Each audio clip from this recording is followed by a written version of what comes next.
Welcome to Moonshots and our episode called WTF Just Happened in Tech This Week with myself and Salim Ismail. We're going to be talking about the fact that Florida banned lab-grown meats and why it should not.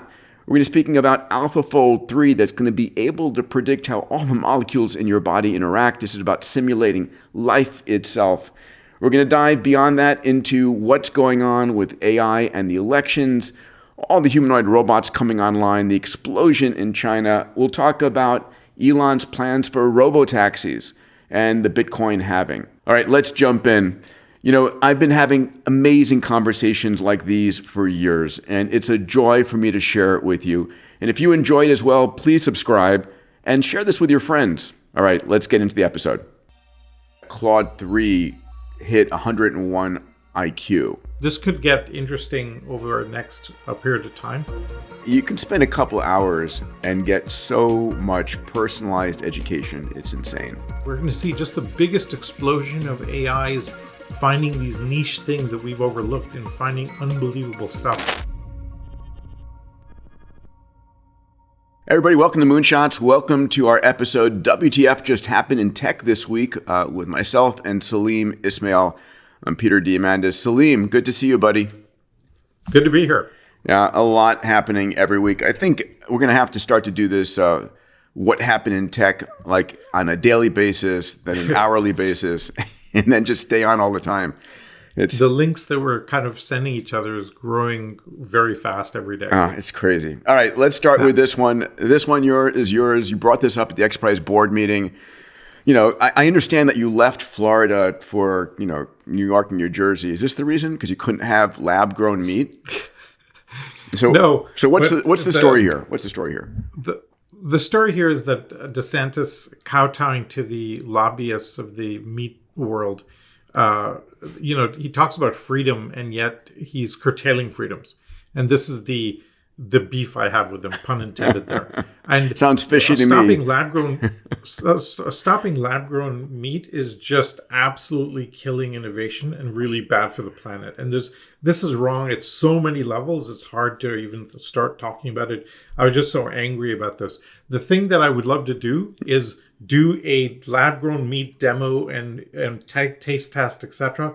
in Miami and stick it to these idiots. Yeah, we're running right now a large X Prize that's funded in part by Tony Robbins and in part by the who lives in Florida, in part by the Abu Dhabi government, and it's really to develop lab-grown meat. It's also called stem cell-grown meat, better yet called cultured meat. And this is, instead of growing the entire cow, instead of growing the entire pig or chicken, what if we just grow the muscle and give a chicken fillet, a tuna fillet, a Wagyu beef? And imagine if the meat were cheaper, taste better, and healthier for you. So the tuna you get has 0 mercury in it, right? I mean, my arsenic levels I just tested are high, and I'm being told it's because of the chicken I eat. It's like, really? I'm eating arsenic when I have, a chicken breast? That's insane. Yeah, it's because of all the feed they're giving all of these animals is not normal and natural. And so it's hormone laced and all sorts of trace chemicals are getting into them. It's a mess on this. And to ban it is just such a stupid thing to do. It drives me crazy. Dare I say that he's chicken? Oh, never mind. Bad puns. All right, let's go to this next one. My favorite joke about all this is when I get asked about all this, I go, the McDonald's Big Mac has been 3D printed for decades. Yeah, feels that way. All right, let's talk about speed. So this popped up in the news this week. Japan developed 6G, and I've been tracking this. And, those of you who are on a typical decent service today, you're on 5G. And the G stands for generation. And there was a 1 generation phone, 2, 3, 4 generation. 4G was, 100 times faster than 3G. 5G, 100 times faster than 4G. And now 6G is, they're saying 20 times faster than 5G. I feel a little bit cheated by that. But, still 20 times is pretty good. And all of a sudden, you have literally all the information you could possibly want sucked down, gigabits per second into your phone. Yeah, I felt cheated by 5G because they labeled it 5G, but it was never really 5G. What was it? There was a whole bunch of marketing crap, and they didn't build the infrastructure to go along with it. But this seems truly promising and a real step change and a real breakthrough. So I'm very excited by this. All right. Let's talk about AI, our favorite subject, because it is changing the world, and there's a lot happening. This is by far my favorite story of the week. I actually tweeted out, I'm going to still say tweet. I'm sorry, Elon. I tweeted out to my followers, like, what were the most important stories of the week? This one came in, and I agree. I was at the Breakthrough Awards here in LA. It's funded by Yuri Milner and Mark from Facebook, shall we call it, Mark from Meta, and Sergey and a few others.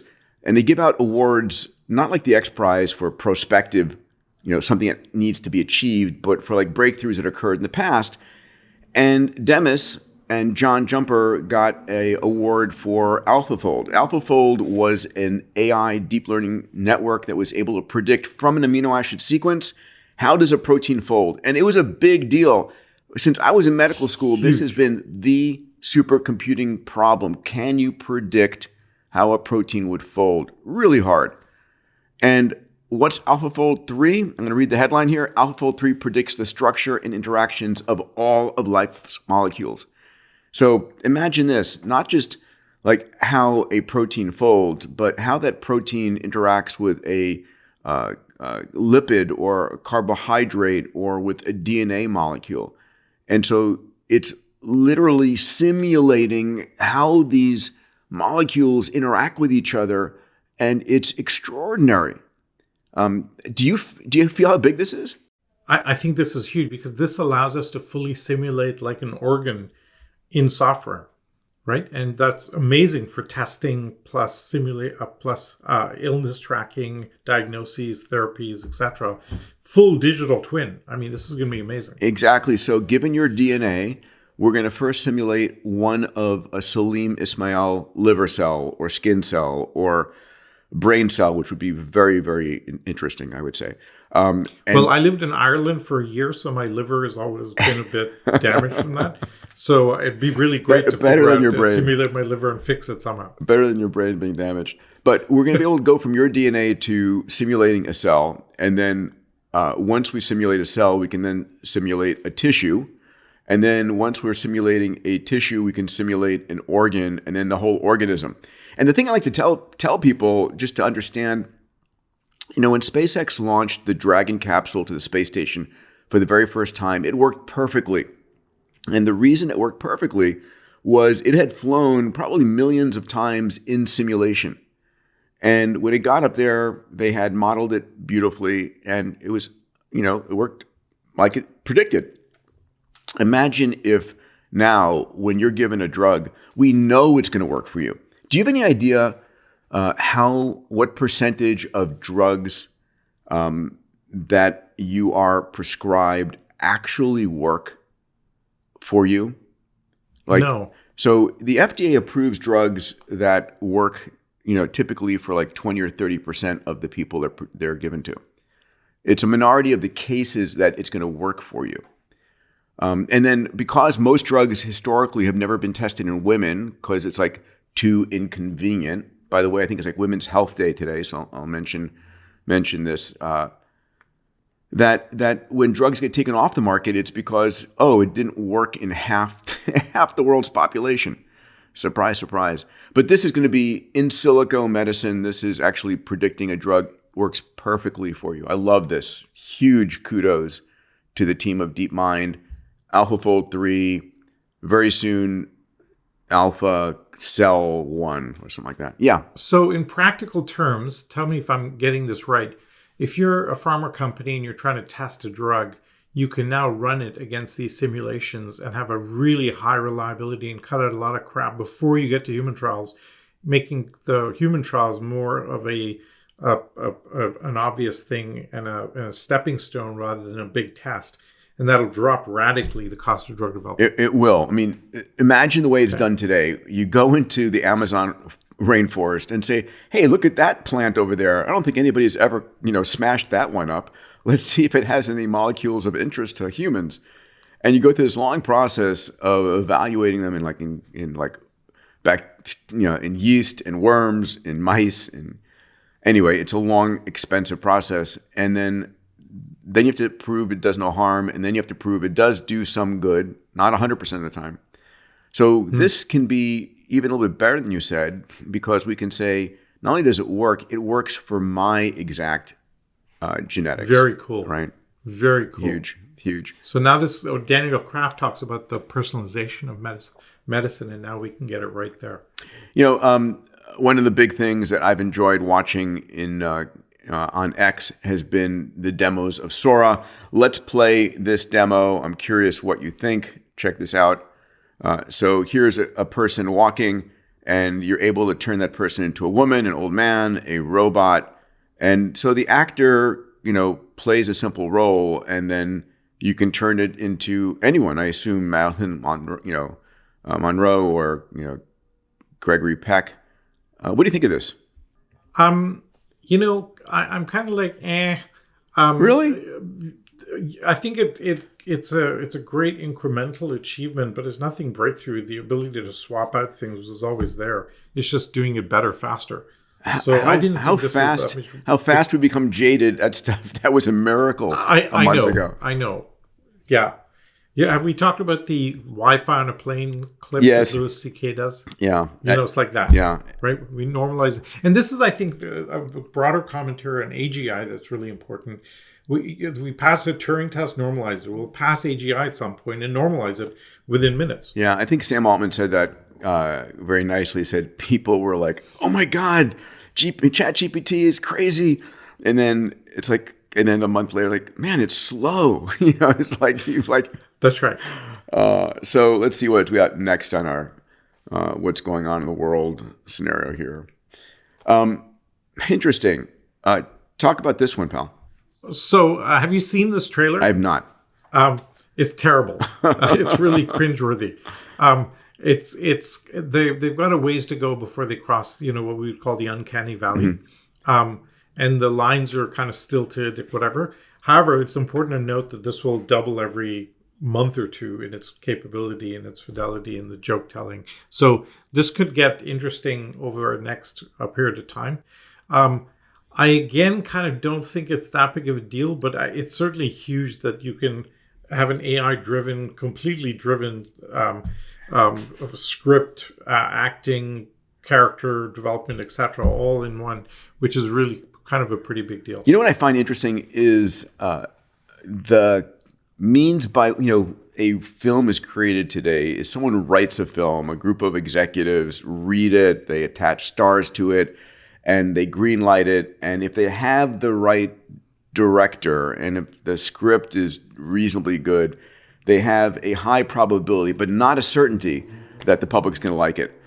And imagine instead if you could generate, here's 1,000 versions of the film, right? The same basic premise, but different actors, and you say, this is the one, when you test it, that has the strongest attraction and the best. Or, frankly, what I really want is I'd like it to know my desires, blonde versus brunette, space versus ocean, and create variations of it that I would love. Anyway, it's coming. I disagree with that. Why? Because, when you say you go watch Blade Runner 2049, right? I'm watching that because I want to hear what the director is thinking. Why did he cast that actor in that role, etc. I wouldn't want that film personalized to my tastes. Huh. Well, you don't have to watch my film. I'll watch my film. Yeah, because every lead actor would be a bald, middle-aged Indian guy. No. And who needs that? Anyway, whatever it is, I was just looking for my abundance community. I'm doing a session on converging exponentials and how they're transforming industries. And I was researching the founding of YouTube back in 2005 when Chad Hurley and those guys started it. And it really was 8 different technologies that converged together to make YouTube happen. And it really dematerialized, demonetized, and democratized, and really threatened Hollywood, a huge amount, right? With Netflix quickly on its heels. And it was just the infinity of content producers. And I don't know about your son, I don't know about Milan, but Jet and Dax, all they watch is YouTube. He lives on it. Yeah. I think I've got to give a huge shout out here to Google, because most of the time when you bring in a startup or acquire a company or acquire a product, you kill it and you destroy its kind of uniqueness, etc. And Google's done almost exactly the opposite. Do you know there's a petabyte a day of content being created on YouTube today? It's like 20x any other platform. It's the most unbelievable behemoth. Yeah. I had some obscure hair trimmer, and I was trying to figure out something about it, and I looked it up on YouTube, and somebody put up a video. Oh my God! Of that any hair instruction being used in that little widget there. Right. Like, it's the world's training platform for any obscure device or gadget or widget of any kind. It's incredible. By the way, if you're watching this on YouTube and you like the conversation Salim and I have, hit the subscribe button. I never say that. I'm saying it now. Okay, because I do love YouTube. I remember, do you know why Google bought YouTube? Do you know that Google had Google Video going at the same time? They did have Google Video. Do you know why they bought YouTube? Yeah. No. They bought YouTube because YouTube was growing, an order of magnitude faster than Google Video. And do you know why it was growing faster? No. Because Google had too many lawyers. Yeah. YouTube did not. So it was like all these legal restrictions on what you could put on Google Video, and YouTube didn't have that. And so in the early days, it had really inflationary, rapid, exponential growth. And then once it became dominant, you could then start to layer on top, user restrictions and so forth. But they didn't do that as two guys and two credit cards at the beginning. I mean, this is the story that's so archetypal for almost any Netflix versus Blockbuster. Sure. It's roughly the same reason. We had this huge issue at the same that I had at Yahoo with all of this. The lawyers would just not let anything disruptive happen. Can I tell a quick story about this? Of course. Somebody at Yahoo came up with an idea when I was running Brickhouse, which was you have this home ad unit in the Yahoo homepage. And they said, what if we allow Peter to send Salim an ad unit, buy the ad unit for Salim for his birthday. Uh-huh. And when I open up Yahoo, the ad unit pops up with a message from me saying, Salim, happy birthday, right? We tested it, and it was like engagement with the Yahoo homepage went up 50 times. I imagine that, sure. Great idea. Right? And the lawyers were like, absolutely no way, because what if somebody put something dodgy or whatever in there, et cetera, et cetera. And we're saying, but they could do that anywhere send it through email. So what do you care? And they're like, nope, can't do it. And just literally killed a product that would have delivered 50x better engagement. Lawyers. Okay, I'm not going to go there. All right, let's go on to our next story here, which is AI-generated rom-com trailer. Is this the trailer you were talking about? This is the trailer. I have to watch. You should play a bit of it. I'm going to play it. Yeah, this is like really wild. So, Claire, what's your stop? The City of Lights. I'm hoping it's a new start. I don't think we have to pray for longer. Maybe you're the dark, mysterious kind of man who never shows his vulnerability. Got a feeling that the wait is over. Maybe you're the kind of woman who's never sure of what you want. Fascinating. Yeah. And what Elon said on stage at the Abundance Summit was we're going to see 10x every 6 months, 100x improvement per year. This is going to move so fast. It will move fast, but I'll go to the comment I made earlier.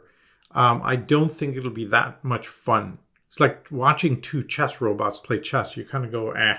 Interesting. I do agree with the two chess robots playing be boring versus a human or the world champion or someone That's even right. playing you have against to another, contextualize it. even where you have to humanize. Yeah, even playing against an AI. I mean, I'd much rather watch two humans playing against each other. There is something very real there. We're so biased as humans. We're so biologically biased. How dare we be a species like that? That's terrible. Everybody, I want to take a short break from our episode to talk about a company that's very important to me. and could actually save your life or the life of someone that you love. The company is called Fountain Life, and it's a company I started years ago with Tony Robbins and a group of very talented physicians. Most of us don't actually know what's going on inside our body. We're all optimists. Until that day when you have a pain in your side, you go to the physician in the emergency room and they say, listen, I'm sorry to tell you this, but you have this stage 3 or 4 going on. And it didn't start that morning. It probably was a problem that's been going on for some time, but because we never look, we don't find out. So what we built at Fountain Life was the world's most advanced diagnostic centers. We have 4 across the US today, and we're building 20 around the world. These centers give you a full body MRI, a brain vasculature, an AI-enabled coronary CT looking for soft plaque, a DEXA scan, a GRAIL blood cancer test, a full executive blood workup. It's the most advanced workup you'll ever receive. 150 gigabytes of data that then go to our AIs and our physicians to find any disease at the very beginning when it's solvable. You're going to find out eventually. Might as well find out when you can take action. Fountain Life also has an entire side of therapeutics. We look around the world for the most advanced therapeutics that can add 10, 20 healthy years to your life, and we provide them to you at our centers. So if this is of interest to you, please go and check it out. Go to fountainlife.com/Peter. When Tony and I wrote our New York Times bestseller, Life Force, we had 30,000 people who reached out to us for Fountain Life memberships. If you go to fountainlife.com/Peter, we'll put you to the top of the list. Really, it's something that is, for me, one of the most important things I offer my entire family, the CEOs of my companies, my friends. It's a chance to really add decades onto our healthy lifespans. Go to fountainlife.com/Peter. It's one of the most important things I can offer to you as one of my listeners. All right, let's go back to our episode. So Amazon joins the AI race. So Amazon Q, a generative AI-powered assistant for business and developers, is now generally available. At the same time, Amazon put $4 billion into Anthropic. Did you see the news? I mean, I think we talked about this, that Claude 3 hit 101 IQ. It's amazing. Claude 3 is really, really good. What I find amazing now is that every single major platform now has its massive AI offering. I was on CNBC a couple of weeks ago and was talking about the Microsoft earnings report. And first of all, it's amazing that Microsoft is the most valuable company on the planet, a multi-trillion-dollar company, and just their earnings over the last year, given all their work on cloud and AI, just skyrocketed. But so it's Microsoft and it's Alphabet and it's Amazon and it's Apple. And now here comes Twitter. Here comes X.AI, right? Elon's X offering. And we've got NVIDIA and then a few different companies in China. So the top companies in the world are all AI companies. And you know what hit me? These companies, many of these companies began as software companies. Then they became internet companies and then cloud companies. And now they're all AI companies. I don't think it's as if that they're AI companies. Just they've added AI to the cloud business and to the software business. I think you look forward. Business or I think you look forward. Everything they're delivering is in AI enabled. 100%, and very, very powerfully done. Yeah. Right. But I still think if you're, we just launched an offering called AI Ready, where we help companies get ready for AI. This is in. It turns out if you're EXO? a company. This is OpenExO because all of the CEOs in our community are like, what the hell do I do? Yeah. Because either you're diving into the water without knowing where the rocks are, or your company is culturally not ready and there's a huge immune system backlash and people get freaked out. They think they're going to lose their jobs. Those are the responses. So we created a workshop where we can very quickly in a few days get you assessed and leave you a roadmap of use cases. Love that. To implement How do folks find out about that? Where do they go? If you go to openexo.com, it'll be right there. Okay. And we're doing it at a really low cost just because we have a community of 500 AI experts that's emerged that's operating like a hive mind, and every week they get together and discuss kind of like this, what's happened in AI and how that'll ripple effect across. Every week they pick a topic like automotive and then figure out what's happening there, etc. So there's this amazing resource, and we're matching it to CEOs and companies and organizations around the world to get themselves ready for this coming wave. The one thing we found is when companies try and implement AI, it's really, really difficult. The consumer has a much easier time applying AI just because of the interfaces and the ease of use. But implementing AI agents into your organization is still pretty damn hard. You know, when people ask me, like, what do I do? How do I get started? You know, I tell them, open your Gemini website, open your ChatGPT, GPT-4, and ask. Just type in, I'm a 42-year-old entrepreneur in the healthcare space, and I want to get started using AI. What should I know? And then when it says something you don't understand, say, what does that mean? And one of your favorite sayings is going to be, explain it like I'm 5, right? ELI 5, and it will back it up. And you can spend a couple hours and get so much personalized education. It's insane. I'll give you a tip that emerged out of our community over the last week. Please. When you're using ChatGPT or Gemini, always use a persona. Say, I'm a sales manager and I'm trying to do this. Yep. And it turns out that results are 10x more powerful when you give it a persona to operate within, and then it sticks within that persona. It's a really powerful starting point. Yeah, you can also say things like, what would Elon Musk think about this move? I have a question for you, Peter. Yeah, sure.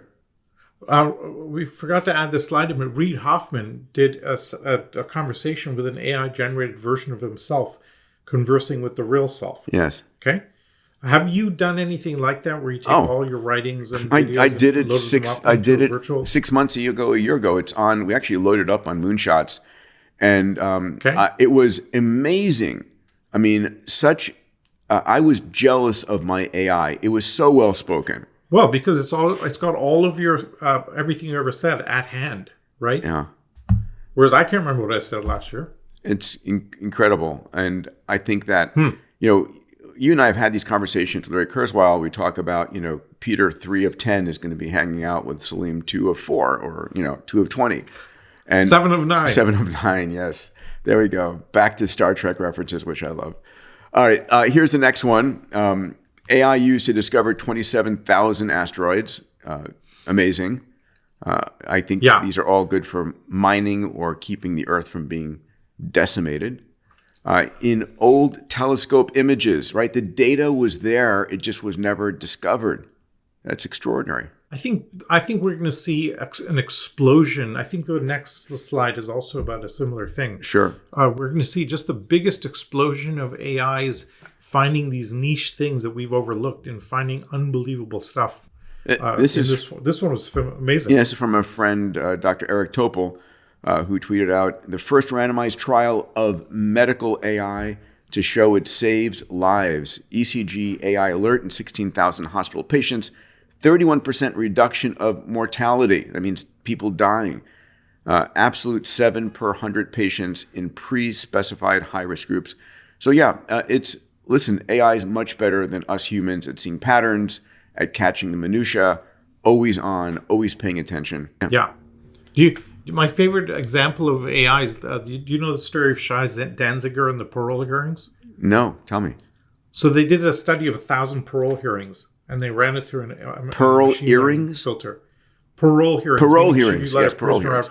Should you let a prisoner out from jail or not? Yeah. Right?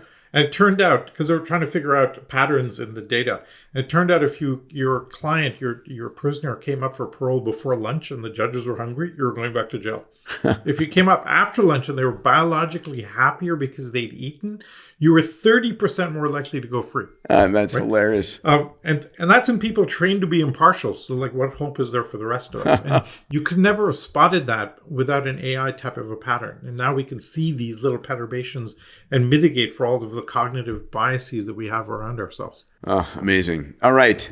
Meta Ray-Ban smart glasses can now describe its surroundings with Meta AI. You own a pair of these, don't you? I'm wearing them now. In fact, you're incredibly gracious enough to give these out at the Abundance Summit. I've been playing with it quite a bit, and I actually played with this particular feature. I walked up to a plant and I said, "Hey Meta, look at this plant and tell me what it is." And it described the plant, identified it in detail, said it grows to about this big. It was amazing. Wow! I think this is a huge deal. Yeah, it's this is the first step of XR or AR. We know VR. We all have our large VR helmets. I have to say, I bought a Vision Pro, and I've used it twice over the last 2 months. The first time I used it for a few hours, interesting, fun, watch some movies. Then I used it a little bit more, but I haven't pulled it out since. How about you? I think it's not a general consumer device. I think it's going to be used initially for highly specific industrial applications, or like helping out with surgeries, things like that, or specific training. Boeing could use it to make its planes a little, tighten all the bolts on its planes, for God's sakes, and make sure some mechanic is actually setting it up properly. But I think we'll see that type of use case for a couple of years while they figure out how to find the consumer use case and get the tech down to this. I mean, look at these Ray-Bans are really the footprint of them, the amount of technology in there into what's just basically a normal pair of sunglasses is kind of incredible. It is incredible. I just did a podcast with a friend on VR and AR, Alvin Grayland. Do you know him? Alvin was the... I know the name. Alvin yeah. was the head at HTC, and That's he wrote an amazing book. Here it is.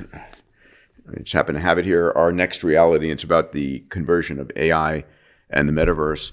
And he's saying, we're getting to a point where we'll have 50-gram head, eyewear that's both augmented and virtual reality. So it's not just the forward-looking cameras. It's can we display into our eyes, our retinas as well. And then the world changes. And I can't wait. And we're very close, because we predicted this a while ago, but we're very, very close, if not now, where virtual reality has the same resolution or more than the human eye. The visual cortex, of the eye. Yeah, the brain. That's huge. Yeah.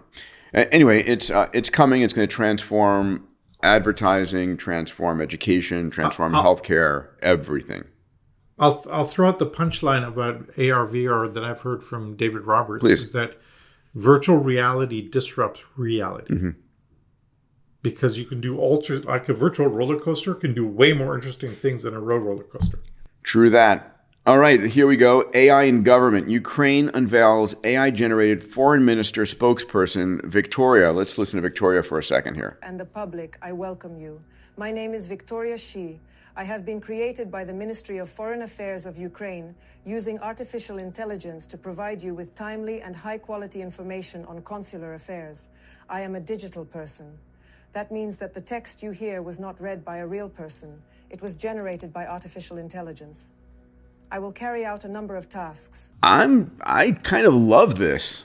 What do you think? I mean, I love the fact that if she or it is modeled on the current policies and thinkings of the leadership and the people of Ukraine and can represent, you can be in 1,000 meetings or 1,000,000 meetings at once. Yeah, I think this is huge, and I think it's massive. I love the fact the role is a spokesperson, because take the White House press secretary, right?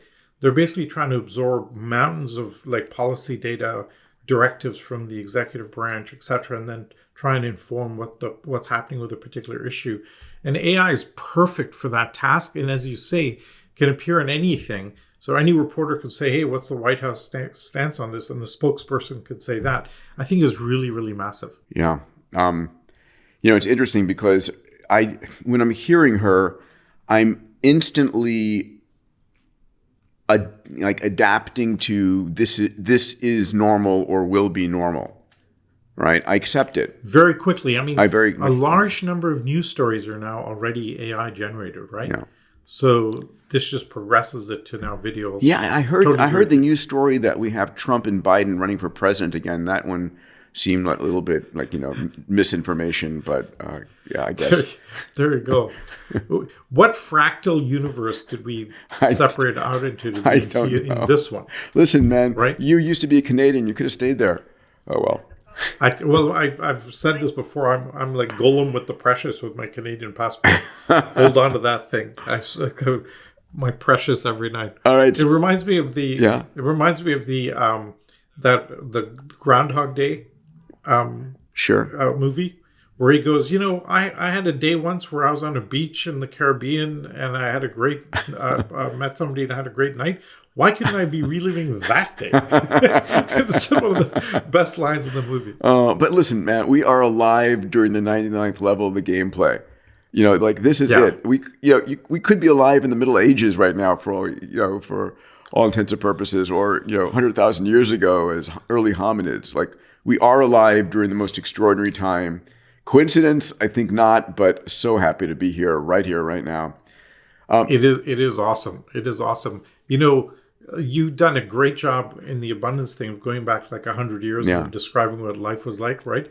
You had a tough life. You lost half your kids to infant mortality. Then you got a tooth infection and you died. That was life. That's what life for the most of human history. Life was short and brutish and dead. Oh my God. Right. All right. Here's Sam Altman on the dangers of AI in the elections. Let's hear Sam. He doesn't look too happy right now. Let's hear what he has to say. There may be new threats. There may be unknown unknowns that we don't realize until too late. I also personalized one-on-one persuasion is actually scarier to me, not less scary than the mass stuff. It's harder to detect. It can probably be more powerful. And again, an AI can talk to a lot of people at once. So I very much don't want to give a sense that we're not worried, but I think it's good that we are worried, and that's leading to vigilance in the industry. He said something there about persuasion, and Mo Gadat and Imad Mustaq said something very similar, which is the power of AI to be persuasive in its language, like a brilliant orator, being able to take an idea and twist it and really convince you of it and do it one-on-one for 100 million people. This is I think for me, one of the big dangers of personalized news. When it's tailored to you, now you're at the behest of the algorithm, right? That's why I'd much rather hear a journalist tell the news, and at least I know what their bias is and I can get a sense of it from them, and it's one hop. But the minute I'm interfacing with an AI that's interpreting the news for my ears, I lose trust. Yeah. And this is, I think, the biggest toughest thing for today. I mean, I have to say that I am very much in the mindset of, is that real? Is that real? My brain is running an algorithm in the back of every time I hear or read something, especially see a video, I'm asking, is that real? I saw Elon tweet something out, and he said under the image, he says, this is a real image. Right. And that's interesting, where we're going to have to start to like say that explicitly. We're going from seeing is believing to distrusting everything. We absolutely really, really badly need that AI for truth X Prize, Peter. Yeah. Right? Like, we need a filter to help us navigate that. A personal agent, by the way. But there's something else that Sam Altman said was super important over the last few days, which was that you're going to have your own personal LLM that will filter stuff for you and act as your personal almost security guard as to what messages come into you. And I thought that was a really powerful way of framing it. That's important to shape your mindset, right? Our mindsets are shaped by what we read, what we hear, what we see, who we hang out with, what we ultimately believe. That's right? We're shaping our neural net. And so, being able to filter that. We talked about echo chambers in Facebook. I think there is a danger, but there's also somewhat of an important ability to control that. This week was Milk and Global. I was there. It was incredibly crowded. I mean, I have no idea. It's like, I've known Mike Milken. I consider him a friend. He spoke this year for me. We did a fireside for a few hours at the Abundance Summit. And Milk and Global is just insane. It's just huge. And I think the highlight for the event was Elon on stage. I spoke the next morning on longevity, but there are two clips I grabbed from Elon's presentation just for some conversation. I'm curious about your point of view. Let's play the first one here. AI might be the most important question of all. The percentage of intelligence that is biological, grows smaller with each passing month. Eventually, the percentage of intelligence that is biological will be less than 1%. That's actually not what, we just, I guess, don't want AI that is brittle. So that's an important thing for people to realize is that, when you think about intelligence, in terms of human level intelligence and intellect, it's always been represented by the number of humans on the planet. And it's just now over the last few decades that we can talk about intelligence. There's animal intelligence for sure, but higher level intelligence now being in compute, and biological human intelligence ultimately becoming, a de minimis percentage of the intelligence in our known universe. So I have lots of issues with this, mostly related to the old trope I have of how do you define intelligence, right? We've talked about that before, so I won't go into it here. But in this case, I do like it because when you have artificial intelligence and you can tailor it, our intelligence, our biological intelligence for 4 billion years has evolved to do two things: survive and procreate. Yes. And now we can free other forms of intelligence from those two things. Like PageRank is evolving a completely orthogonal and complementary intelligence to humanity. So I think of the intelligence we're growing in machine learning and in AI as orthogonal to human intelligence and not replicative of it. And if you can bring it into higher realms and have it vibrate at higher energy levels like the Hawkins scale, then you give it really powerful outcomes like Maslow's hierarchy worked and self-actualize. And so there's some really wonderful deep thinking that can be done, and some really wonderful philosophical explorations that can be done with this. So I'm finding it really exciting to think about a lot of this. Yeah, I think about it in this way, throughout the day, there's always moments like, I wonder what, and then I'll trail off. I wonder what would happen if, I wonder if this ever occurred. And if I happen to have enough time, I can sit down and Google it or ask ChatGPT.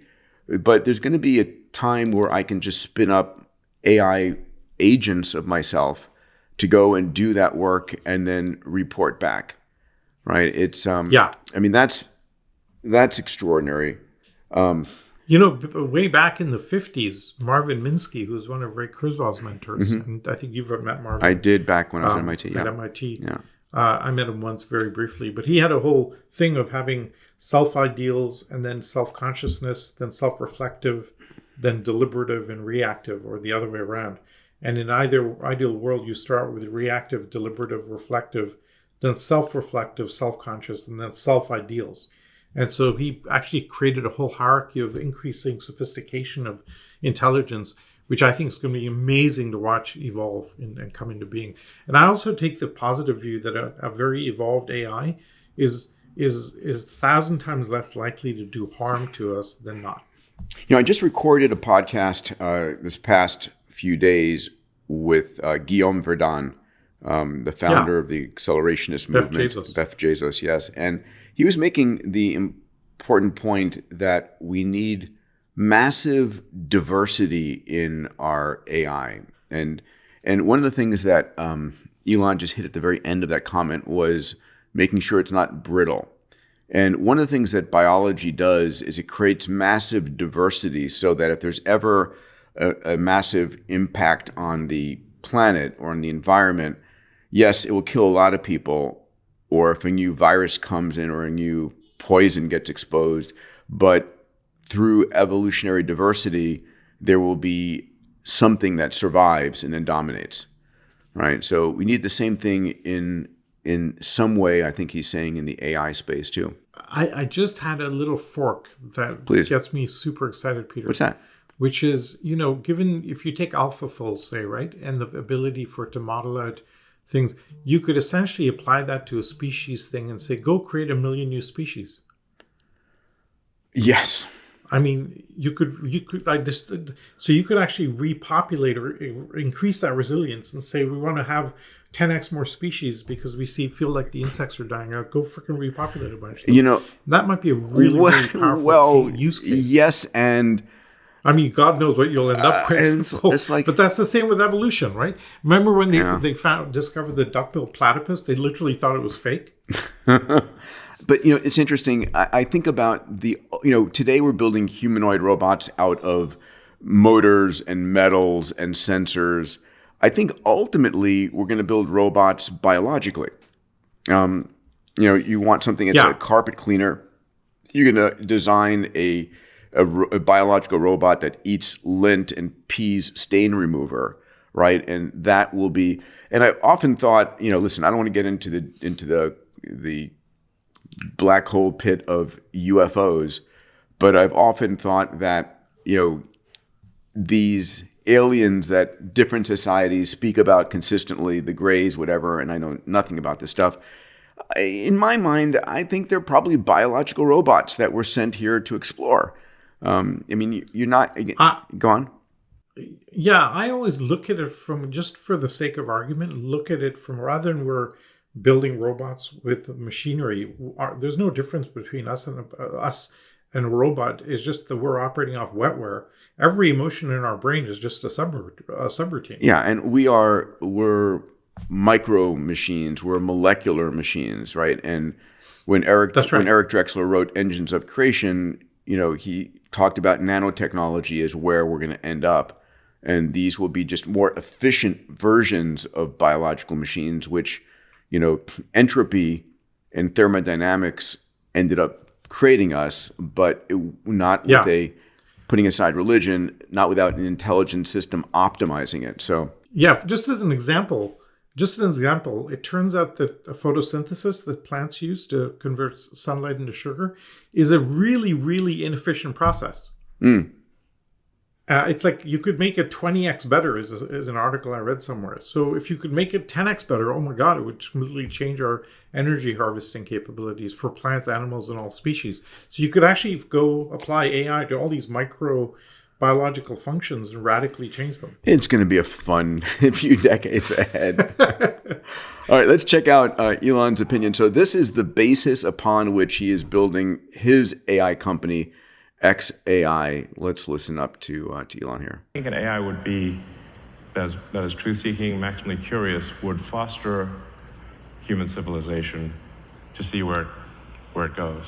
So the basis there, and he said the same thing at the Abundance Summit, is if you're trying to how do you optimize an AI? What are its its focused parameters it's trying to maximize? And for him, it's maximally curious. Got that. That's probably good, especially if if curiosity gives you some level of truth, and maximally truth seeking. And what he said is, do not force your AIs to lie, which is what Gemini did in its sort of woke Gemini version in the early days. I think about this a lot. What's your optimization function in your AI? What are you trying to do? I think these are pretty good. What do you think? I think these are very good. I have a bias about human civilization. Because as my dad said, we've not civilized the world, we've materialized the world. We still have to do the job to civilize it. So I think because we're still deeply wired to operate as tribal beings, right? Us versus them, et cetera, et cetera. So we have to use AI to mitigate against those deep-seated biological biases. And by the way, I think that's the only way. So we all have these cognitive biases, right? And people should be aware of this, right? You have a recency bias. You give more weight to something that you recently heard over something you heard a year ago. You have a negativity bias. You give more weight to negative information. You have familiarity bias. You give, weight to someone. Sunk cost bias. We have all of these. And you will be able to turn on your version of Jarvis, my favorite AI, and say, listen, I want you to make me aware when I'm being biased. And I want you to give me the countervailing information. I think that's going to be an incredible... Or at least identify the biases that I'm coming with. Yes, yeah. For looking at some piece of content or understanding something or making a judgment call. And this is where I think AIs in the boardroom will be really, really useful. Because an AI will be able to go, I'm sorry, they're operating out of total profit-seeking bias. Even if it's not politically acceptable, because that political acceptability just could destroy us. So here's another. Google announces Med-AI models for healthcare. And I think, we're seeing Apple and Amazon and Google. I mean, there's nothing more valuable than a person's health. And so I just had a chance to speak with Karen DeSalvo, who's the head of Google Health, amazing MD. Google's going to help you. It will ultimately be your best diagnostician. It'll ultimately be your best surgeon as well. I am super excited by this, especially in, say, emerging markets where they have a doctor per million citizens type of thing. You can now have a very viable medical help and medical care, diagnostics, etc., across the board at near zero cost. This is what Emad was trying to get to when he was, when he talked about it at the Abundance Summit and others. I think that is going to be an uplifter for humanity in a way that we've never seen. Did you see the movie Oppenheimer? If you did you know that besides building the atomic bomb at Los Alamos National Labs, that they spent billions on biodefense weapons, the ability to accurately detect viruses and microbes by reading their RNA? Well, a company called Viome exclusively licensed the technology from Los Alamos Labs to build a platform that can measure your microbiome and the RNA in your blood. Now, Viome has a product that I've personally used for years called Full Body Intelligence, which collects a few drops of your blood, spit, and stool, and can tell you so much about your health. They've tested over 700,000 individuals and used their AI models to deliver members critical health guidance, like what foods you should eat, what foods you shouldn't eat, as well as your supplements and probiotics, your biological age, and other deep health insights. And the results of the recommendations are nothing short of stellar. As reported in the American Journal of Lifestyle Medicine, after just 6 months of following Viome's recommendations, members reported the following: a 36% reduction in depression, a 40% reduction in anxiety, a 30% reduction in diabetes, and a 48% reduction in IBS. Listen, I've been using Viome for 3 years. I know that my oral and gut health is one of my highest priorities. Best of all, Viome is affordable, which is part of my mission to democratize health. If you want to join me on this journey, go to viome.com/Peter. I've asked Naveen Jain, a friend of mine who's the founder and CEO of Viome, to give my listeners a special discount. You'll find it at viome.com/Peter. We are having a lot of AI news. What comes along with it now is robotic news. This is fun. So we're going to start to see Tesla's Optimus being used in the factory. I think, Tesla, Elon's had a tough month on Tesla. And he said we have 2 important breakthroughs that are going to be driving sales. One is Optimus, the other one's RoboTaxis. We'll talk about that in a minute.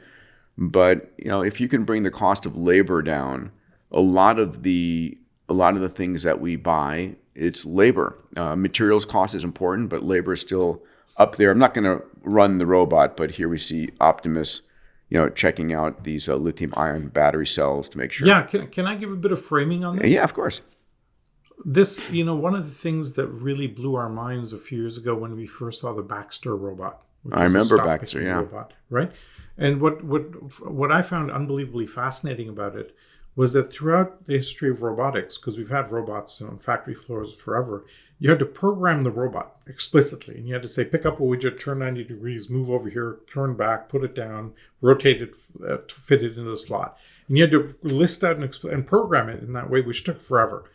But with Baxter and all of these humanoid robots, you can literally show it what to do, and it literally learns off the movements you show it, and then replicates it and optimizes from there. So you don't have to program a robot anymore, which is a huge breakthrough and allows you to now expand into all these use cases in really, really powerful ways. So I think there's an unbelievable explosion of use cases coming. And what we've been waiting for is the cost of all of the servo motors and movement structures, et cetera, to drop. Because the original Baxter robot, the arms cost $10,000 each. Yeah. Right. And now that's dropping 50% a year. And now it's down to, I think it's about $1,000 an arm today. And it's just going to keep going down. So that's really, really exciting. Yeah. All right. So let's move on beyond Optimus here. I found this absolutely fascinating. So, and the title reads here, NVIDIA announces Dr. Eureka Robot Training LLM. So I mentioned earlier that being able to simulate something is why they really work in real life. And so NVIDIA announced a large language model agent that automates writing code to train robot skills. So so here we have a robot dog that's going to be trained to balance on a yoga ball purely in simulation. And then it transfers in what's called a zero shot to the real world, which means here's the robot dog on the yoga ball.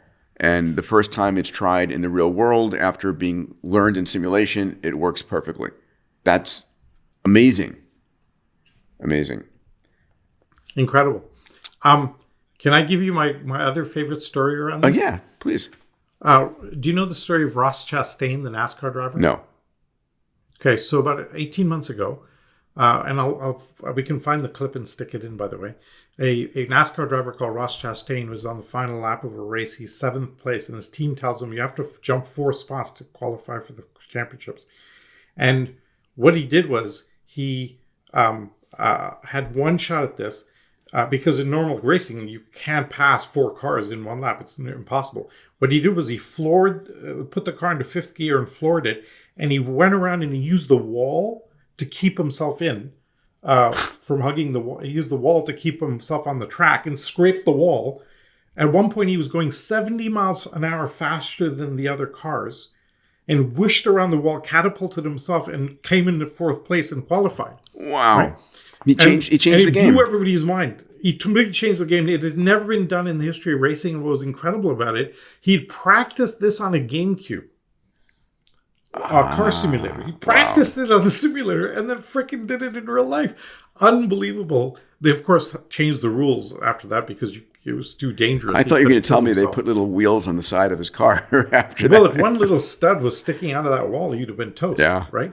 But he did it and it actually worked. And it's just such an incredible example of applying technology and making a breakthrough that nobody ever thought was possible in a really powerful way. Thinking and coloring outside the lines. All right, here's mass humanoid production in China by 2025. China is also developing a humanoid robot industry. Look at that. After lots of years, it's coming true. Alex Gu is the founder and CEO of Fourier Intelligence. Hi there. Last year, he launched the GR1, his first-generation humanoid. We can do... So, a couple of comments. One, I still think Optimus is the best-looking robot. And two, amazing, right? China needs this to maintain its economy in a big way. Yes, the birth rate and the huge population implosion they're going to have. Same with Japan. They need robots to actually do all the work, and they don't have a choice. So they have to automate and create robots at scale in a way that we've never seen.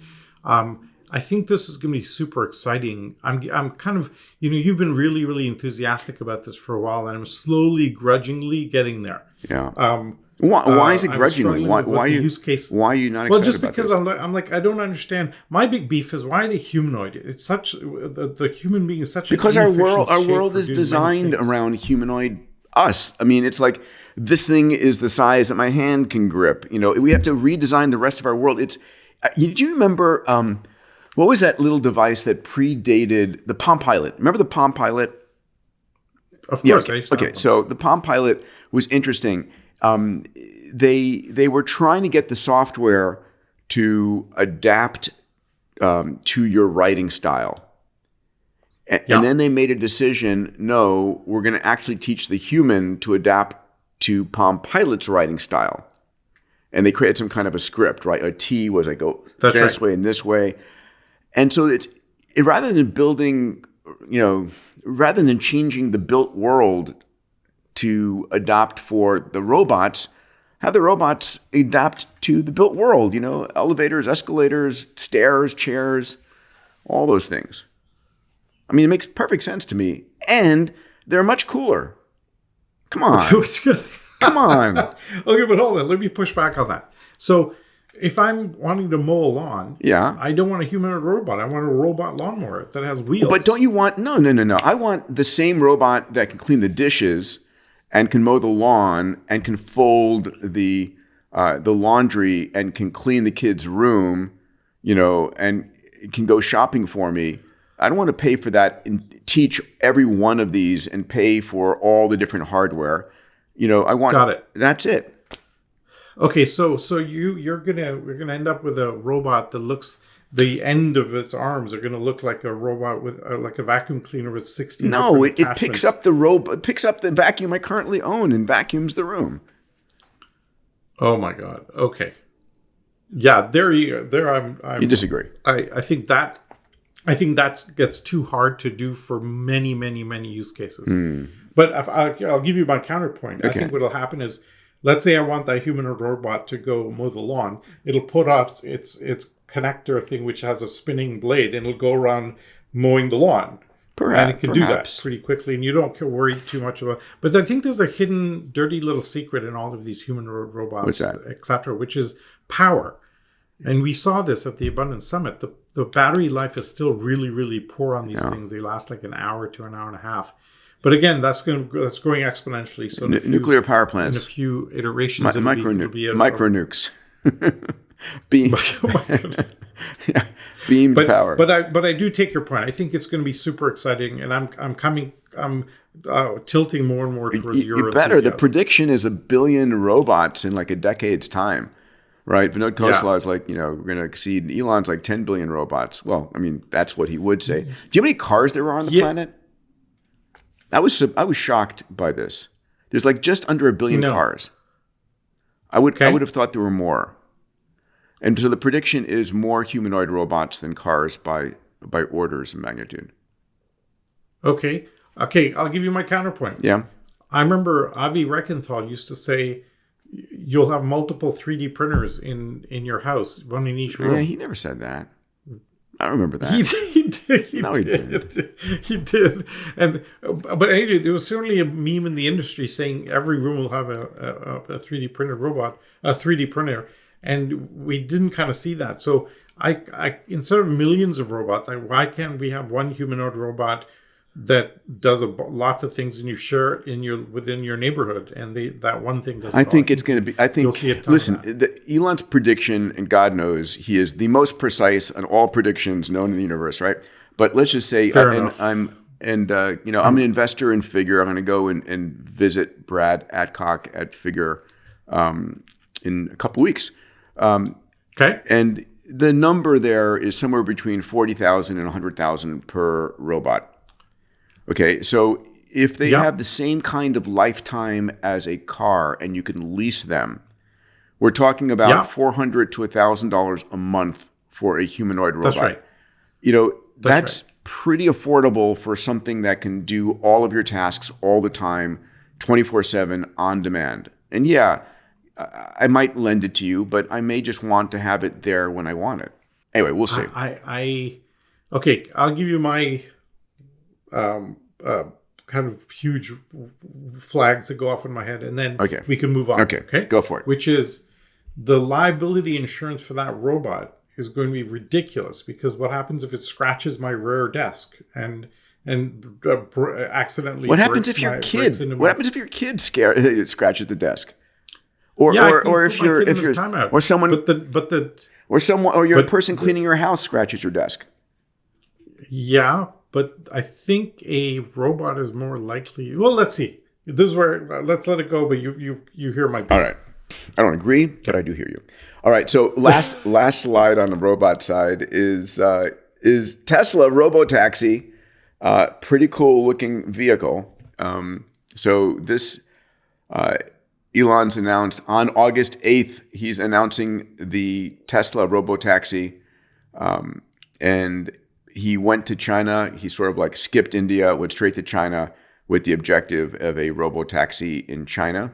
And this is rumored to be $25,000. This is, if and when he gets this right, this is the biggest financial play that Tesla has ever done. It's the massive market.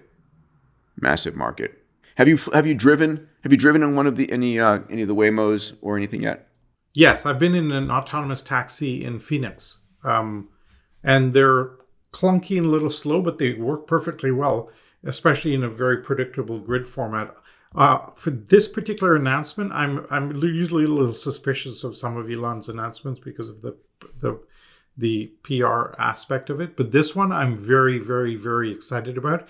I think this brings to fruition the potential of Tesla in completely changing the game for transportation. I'm unbelievably excited about this. Yeah, I agreed. I mean, for God's sakes, can I put my kid in a taxi, a RoboTaxi, and let it drive him to school? Yeah. I mean, it's ridiculous. I find this as the question is, how fast is this transition going to occur, right? If you look back 120 years ago at the transition from horses to cars, it took like 10 years. And then it was very fast. It was done. Yeah. Yeah. So we're going to see. Waymo has been really slow in coming, right? I mean, yeah. And what's interesting is that Tesla vehicles are, at least unless he's changed his name of his game, are all camera based. There's no LiDAR, right? There's no ultrasound. It's all imaging based. So I know I use autopilot all the time on my car, and yeah, you have FSD. I have full self-driving, yeah, and I use it 90% of the time. It's only tried to kill me like once, maybe twice, and I probably jumped the gun. It's like, is it making a right turn here, like into those cones over there? Does it see them? And I can't take the risk that it does. It probably would have. Yeah. But it will take me, the only problem is when I'm using full self-driving, your hands have to be on the wheel and it's feeling the resistance you're putting on it. And so a lot of times it's like my hand's on the wheel, but it's not tight enough and not a resistance. And then it starts blinking red and says full self-driving is off. You've been a bad boy. You've had your hands off the wheel. So I can't wait for it to actually be there all the time, so I can make use of that time. I think so. The next step under the RoboTaxis is, I think, one level when I can take my existing Tesla and pop it into the fleet when I'm on a 2-day business trip. Yeah. That's when I think the next inflection point really hits. Yeah, definitely. I want to be able to push the button on the screen that says, go earn me some money. And then I'll happily split the revenue 50-50 with Elon or whatever it is. Yep. All right, let's go. 80-20 hopefully. But let's close out on Bitcoin news. Exciting couple of weeks here. And you've been on so many stages with and without me saying, buy Bitcoin now. I have. You have. I'm very, very excited about this. This is one where MicroStrategy, Michael Saylor, announced a decentralized ID protocol using ordinals. Ordinals are like NFTs for the Bitcoin world, non-fungible tokens. And this is pretty exciting. I think it'll come down to whether it's truly self-sovereign. I haven't looked into the Orange protocol closely enough to see if it's actually self-sovereign ID, but I think it's a really great play. I think he's got a great shot at doing it, and the potential here. So can I do a little? So let's go through a couple others because I want to make a couple of comments about Bitcoin and crypto in general. Okay, let's go here. So, I think the big news has been the halving. It happened. It happened. And I'm like, okay, time to go. Let's get that price going. And there are all these memes of people expecting rocket ship and ending up with a milk dripping off out of a fallen over milk bottle. So what happened? This was expected. It was. When you look at the price charts and you do technical analysis, when you have a huge run up like that, it's going to consolidate for a little while. The only thing is, how long will it consolidate for before it goes to the next level? The word that I'm hearing is if it drops below 57, then it's going to go to another technical level below, and it'll stay sideways for much longer. If it stays above 57, this is a temporary period, and then it's going to start shooting up again. I did a podcast this morning with Jeff Booth, who I think of as the chief economist of the crypto world, and I asked him what he thought what the percentage likelihood we'd hit $1 million of Bitcoin, and what he thought the ultimate value would be. And he said, I've said in the past, I'm 99% sure, but I'm now 100% sure it hits $1 million of Bitcoin. When? When is the difficult question? Because when is this last snowflake that starts the avalanche? Heat death of the universe? I mean, come on. He refuses to put timing for various and obvious reasons, although I tried hard to pin him down.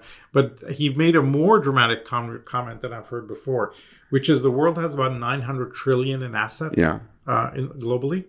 And his view is that Bitcoin will become that 900 trillion divided by 21 million. In that division, it's 42 million a Bitcoin. He is now of the opinion that we will, over time, inevitably move to Bitcoin as not just a store of value like digital gold, but a unit of account.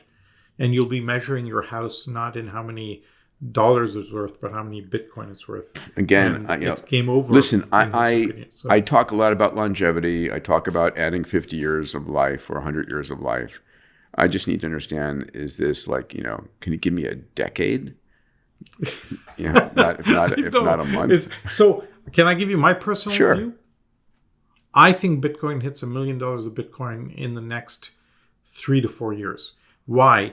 Because the debt bomb is now hitting. This year, the U.S. will spend more servicing its debt than it does on the military. Yeah. That's a massive, massive number. That's the highest expense item on the U.S.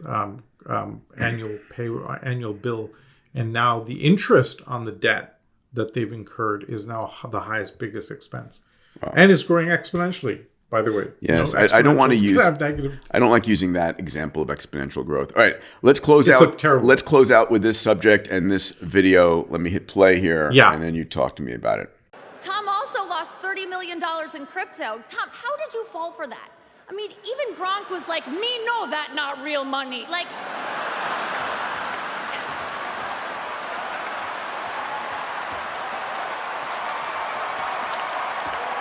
So this went viral, yeah, completely viral as kind of a joke on Tom Brady at his roast.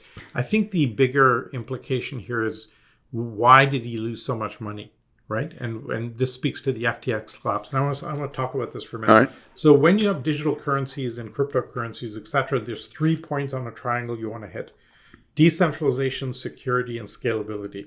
Okay, and it also ties back to what Jeff Booth why he's so excited about Bitcoin these days. When Bitcoin first came out, it had decentralization and security for the first time ever in a digital currency. We'd never had that before. People got super excited by it, but it did not solve for the scalability part because Bitcoin initially was not that scalable. Hence all the altcoins, Ethereum, Solana, Cardano, all trying to solve for scalability and different use cases as they saw it. Consumer grade microtransactions, etc. But in trying to achieve scalability, they compromised on decentralization, or they compromised on security. Hence the FTX collapsed because it wasn't decentralized, and hence Luna, etc., etc. So FTX looked really good for a while, but because the underlying architecture was flawed, Tom Brady lost a lot of money on it. It's not a commentary on crypto in general. It's the fact that the scalable altcoins were flawed in decentralization or flawed in security. In the last couple of years, they've developed the Lightning Network, on Bitcoin, which actually makes Bitcoin scalable. And now there's an explosion of engineering. Yeah. If you think about scalability, that's an engineering problem, not an invention problem, right? And so now there's all these efforts to create layer 2s on Bitcoin. Lightning is one of them that looks pretty robust. And now we can make Bitcoin truly scalable and hit all three. And therefore the super smart folks that we know are going all in on Bitcoin. So that's part of the rationale there. What's your ratio of owned Bitcoin to Ethereum, to Solana, or to anything else? Right now? Yeah. I'm in the, I used to be about 50-50. I'm now in the 85 to 90% Bitcoin. Yeah, I'm the same. And I've gone deep in ordinals. Ordinals. There's like a ordinals baseball are team. NFTs on or that's the Cardinals. Okay. The Orioles. NFTs are ordinals or NFTs on Bitcoin.